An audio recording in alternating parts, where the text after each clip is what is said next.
In the summer of 2024, I set out alone on a small sailboat across the Pacific, chasing the thrill of discovering places no map had ever marked. After days of calm seas, a sudden storm tossed my vessel far off course. When the skies finally cleared, a lush, uncharted island appeared through the lingering mist, thick with ancient palm trees, hidden coves, and cliffs that seemed to murmur softly in the breeze. Low on supplies and driven by curiosity, I anchored in a sheltered bay and rowed ashore. The sand felt warm beneath my feet, but an odd stillness hung in the air. The jungle trails were unusually well kept, as if someone tended them daily. Even the calls of the birds sounded too rhythmic, almost like distant voices repeating the same phrases. I hadn't gone far when I saw him. A man stepped out from the undergrowth, same height as me, dark hair tucked under a black baseball cap worn backward, neatly trimmed beard and mustache, wearing a plain black t-shirt. His face stopped me cold. It was like looking into a mirror that had aged me by a few years and given me a rougher edge. The same sharp jaw, the same dark eyes, the small silver earring in one ear, and that familiar calm, slightly distant expression. He offered a polite nod and a faint smile, then continued walking without saying a word. I told myself it was exhaustion or a trick of the light. But as I pushed deeper into the island, the encounters kept coming. Dozens at first, then hundreds.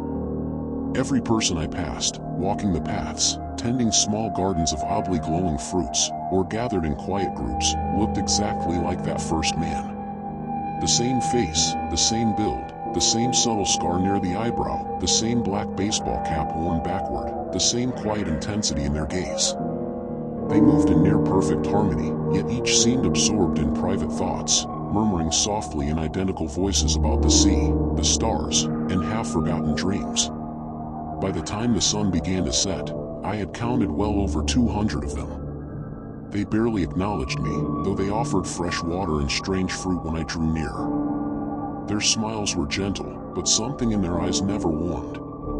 When I finally worked up the courage to speak to one, asking where I was and who they all were, he tilted his head, studied me for a moment, and answered in a voice that sent a chill through me, "We are the echoes. We wait for the next to join." That night, I hid myself in the thick foliage overlooking their settlement, a cluster of simple huts arranged in perfect symmetry. Under the moonlight, they gathered around a large clearing where the soil itself seemed to shimmer faintly with an inner light. One of them stepped forward, carrying a small iridescent seed harvested from deep within the jungle. He knelt and pressed the seed into the soft earth, whispering words that sounded like wind through leaves blended with the rhythm of distant waves. The ground trembled slightly. Soil parted as something pushed upward from below. A shape began to emerge, first a shoulder, then a head, gasping as it broke free from the earth like a potato pulled from the soil, but far more deliberate and horrifying. In minutes, the features solidified, the dark hair, the neatly trimmed beard, the piercing eyes, the small earring, and the black baseball cap already forming on its head as if the island itself dressed it. Within the hour, the newcomer stood among the others, brushing dirt from his clothes, blinking as though waking from a deep sleep. The rest welcomed him with soft claps and those same serene, identical smiles. My stomach turned as the truth sank in. These weren't people in the ordinary sense. The island itself was growing them.